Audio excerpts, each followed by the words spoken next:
ស្វាគមន៍មកកាន់វិឡាទំនើបដែលមានទីតាំងនៅលើផ្លូវ50 ម៉ែត្រក្បែរផ្សារទំនើប Aeon 3 ចិត្តព្រះយន្តហោះអន្តរជាតិថ្មីដែលជាទីតាំងមានសក្តានុពលល្អក្នុងការរស់នៅខ្លាំងមែនទែនហើយនៅខាងក្រៅខ្នងរបស់ខ្ញុំបាទនេះគឺជា Grand M Villa ផ្ទះគំរូទី3ឥ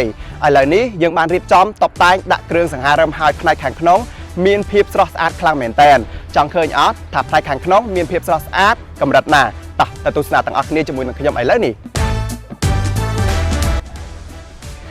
មុននឹងចូលទៅបង្ហាញផ្នែកខាងក្នុងផ្ទះវីឡាទំនើបខ្ញុំសូមបង្ហាញទីធ្លាដីនៅជំហៀងនិងជុំវិញផ្ទះរបស់ Grand M Villa ជាមុនសិនដែលអាចឲ្យលោកអ្នករៀបចំជាសួនច្បារអាងហែលទឹកកន្លែងអង្គុយលេងផ្សេងៗជាដើមហើយ Grand M Villa មានចំណតរថយន្តដែលអាចចតនៅខាងក្នុងផ្ទះបានរហូតដល់2គ្រឿងបន្ថែមទៀត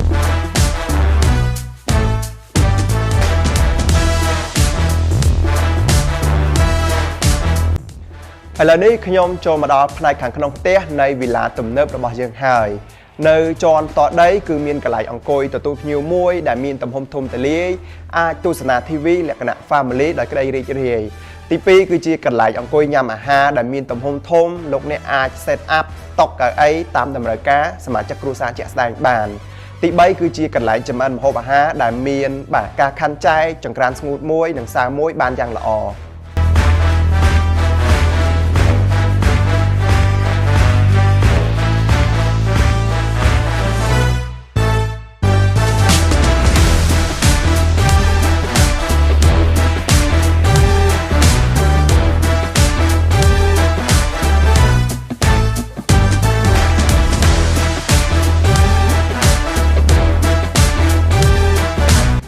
ឥឡូវនេះខ្ញុំបាទឡើងមកដល់ជាន់ទី1ហើយនៅជាន់នេះគឺយើងមានបន្ទប់គេងមួយដែលមានការតុបតែងដែលកស្អាតប្រណិតខ្លាំងមែនទែនគឺជាបន្ទប់មេគ្រួសារធំហើយនៅក្នុងនោះយើងអាចរៀបចំគ្រែគេងមួយទំហំធំបន្ទប់ closet នៅក្នុងក្តីស្រមៃបងស្ត្រីប្រាថ្នាចង់បានបន្ទប់ទឹកប្រើប្រាស់ដោយបង្គន់ AI ទំនើបនិងមានវេរ៉ង់ដាមួយទំហំធំនៅចំខាងមុខបន្ទប់គេងតែម្ដងចង់ឃើញទេអត់ថានៅខាងក្នុងហ្នឹងមានភាពស្រស់ស្អាតប្លែកកម្រិតណាស់តោះទៅទស្សនាជាមួយនឹងខ្ញុំឥឡូវនេះ